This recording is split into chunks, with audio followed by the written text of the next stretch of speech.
ಡಿಸೆಂಬರ್ನಲ್ಲಿ ಕುರಾನ್ ಪ್ರವಚನದ ನಿಮಿತ್ತ ಜಮಾತೆ ಇಸ್ಲಾಂ ಹಿಂದ್ ಒಂದು ಸಂಘಟನೆಯ ಅವರು ಈ ಸಮಾಜದ ಜಾಗೃತಿ ಅರಿವು ಮೂಡಿಸತಕ್ಕಂಥ ಒಂದು ಐತಿಹಾಸಿಕ ಒಂದು ಕಾರ್ಯಕ್ರಮ ಮಾಡ್ತಾ ಇದ್ದಾರೆ. ಅವರಿಗೆ ಒಂದು ಅಭಿನಂದನೆ ಸಲ್ಲಿಸ್ತಾ ಇದ್ದೀನಿ. ಈ ಒಂದು ಟ್ರಾಫಿಕ್ಗೆ ಮುಖ್ಯ ಕಾರಣ ಅಂದ್ರೆ ಇವತ್ತ ಏನು ಪಾಪ್ಯುಲೇಷನ್ ಏನು ಜನಸಂಖ್ಯೆ ಹೆಚ್ಚಾಗ್ತಾ ಇದೆ, ಅದೊಂದು ಕಾರಣ. ಇನ್ನೊಂದು ಇವತ್ತು ಪ್ರತಿಯೊಬ್ಬರು ವೆಹಿಕಲ್ ಅನ್ನ ಖರೀದಿ ಮಾಡ್ತಾ ಇದ್ದೀವಿ, ಅದನ್ನು ಬಹಳ ಮುಖ್ಯ ಕಾರಣ. ಈ ಒಂದು ಟ್ರಾಫಿಕ್ ಜಾಮ್ಗೆ ನಾವು ಅದಕ್ಕೆ ಕಡಿಮೆ ಮಾಡಬೇಕಾದ್ರೆ ಇವತ್ತು ನಾವು ಏನೋ ಒಂದು ನಾವು ಖರೀದಿ ಮಾಡ್ತೀವಿ. ಇವತ್ತು ನಾವು ನಮ್ಮ ಮನೆಯಿಂದ ಒಂದು ಸಣ್ಣ ಸಮೀಪ ಇರುತ್ತೆ, ಅದರಲ್ಲಿ ವೆಹಿಕಲ್ ತಗೊಂಡು ಹೋಗ್ತೀವಿ.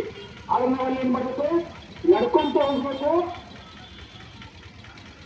ಹೋದ್ರೆ ಮಾತ್ರ ನಾವು ಟ್ರಾಫಿಕ್ ಕಡಿಮೆ ಮಾಡಲಿಕ್ಕೆ ಸಾಧ್ಯ. ಮತ್ತೆ ಸೈಕಲ್ ನೀವು ನೋಡ್ಬೋದು, ಮೊನ್ನೆ ನಾವು ಅನುಭವ ಮಂಟಪ ಉತ್ಸವ ನಿಮಿತ್ತ ನಾವು ಸೈಕಲ್ ಜಾಥಾ ಮಾಡಿದ್ವಿ.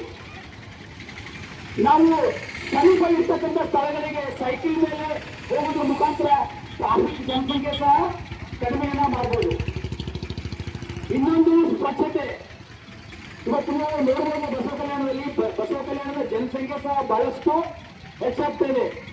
ಅದೇ ರೀತಿ ಏನಪ್ಪಾ ಅಂದ್ರೆ ಇಲ್ಲಿ ಮಾಲಿನ್ಯ, ಕಸ ಮಾಲಿನ್ಯ ಇರ್ಬೋದು, ಶಬ್ದ ಮಾಲಿನ್ಯ ಇರ್ಬೋದು, ವಾಯು ಮಾಲಿನ್ಯ ಸಹ ಅತಿ ಹೆಚ್ಚಾಗ್ತಾ ಇದೆ.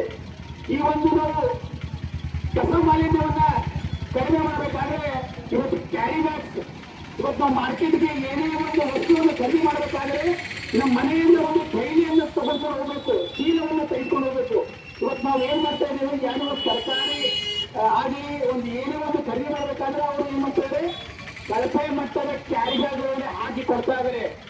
ಅದರಿಂದ ಕಳಪೆ ಮಟ್ಟದ ಪ್ಲಾಸ್ಟಿಕ್ ಕ್ಯಾರಿ ಬ್ಯಾಗ್ ಇದೆ, ಅದು ನಮಗೆ ಕ್ಯಾನ್ಸರ್ ಅನ್ನು ಉಂಟು ಮಾಡ್ತದೆ. ಒಂದು ಇನ್ನೊಂದು, ಅದು 100 ವರ್ಷ ಈ ಭೂಮಿಯಲ್ಲಿ ಏನಪ್ಪಾ ಅಂದ್ರೆ ಅದು ಕೊಳೆದಿಲ್ಲ. ಯಾಕಂದ್ರೆ ಯಾವ್ದು ಕ್ಯಾರಿ ಬ್ಯಾಗ್ ನಲ್ಲಿ ಸರ್ಕಾರದ ಒಂದು ಗೈಡ್ಲೈನ್ಸ್ ಇದೆ. ಯಾವುದು ಕ್ಯಾರಿ ಬ್ಯಾಗ್ ನಾವು ಯೂಸ್ ಮಾಡ್ಬೇಕಂದ್ರೆ ಅದು ಕ್ಯಾರಿ ಬ್ಯಾಗ್ ಒಂದು ಮಿಲಿಯನ್ಸ್, ಅದೆಷ್ಟು ಮಿಲಿಯನ್ಸ್ ಇರ್ತದೆ, ಅದು ಒಳಗೆ ಭೂಮಿ ಒಳಗೆ ಕೊಳಿಬೇಕು. ಆದ್ರೆ ಅಂತ ಕ್ಯಾರಿ ಬ್ಯಾಗ್ಸ್ ಈಗ ನಾವು ಸರ್ಕಾರ ಅದು ನಿಷೇಧ ಹೇಳಿದ್ರು ಸಹ ಎಲ್ಲ ಕಡೆ ಬೇಕಾಬಿಟ್ಟು ಕ್ಯಾರಿ ಬ್ಯಾಗ್ಗಳನ್ನು ಯೂಸ್ ಮಾಡ್ತಾ ಇದ್ದಾರೆ. ಅದಕ್ಕೆ ಅದನ್ನು ಏನಪ್ಪ ಅಂದ್ರೆ ನಾವು ಜನರು ಜಾಗೃತವಾಗಿ ಅದನ್ನು ನಾವು ತಡಿಬೇಕು.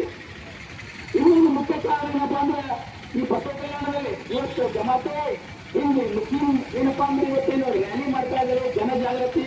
ಇವತ್ತು ನಾವು ಜಾಗೃತಿ ಮೂಡಿದ್ರ ಜೊತೆಗೆ ಇವತ್ತು ನಾವೇ ಸ್ವತಃ ಏನಪ್ಪಾ ಅಂದ್ರೆ ಇಂಥ ಒಂದು ಟ್ರಾಫಿಕ್ ಜಾಮ್ ಆಗಲಿ ಅಥವಾ ಈ ಮಾಲಿನ್ಯ ಆಗಲಿ ಸ್ವತಃ ನಾವು ಅದರಲ್ಲಿ ಏನಪ್ಪಾ ಅಂದ್ರೆ ನಾವೇ ಅದರಲ್ಲಿ ಯೂಸ್ ಮಾಡ್ಕೋಬೇಕು. ಅಂದ್ರೆ ನಾವು ಅದರಲ್ಲಿ ತಣ್ಣೀರಾಗಬೇಕು, ನಾವು ಸಹ ಪ್ಲಾಸ್ಟಿಕ್ ಬಳಸಬಾರ್ದು.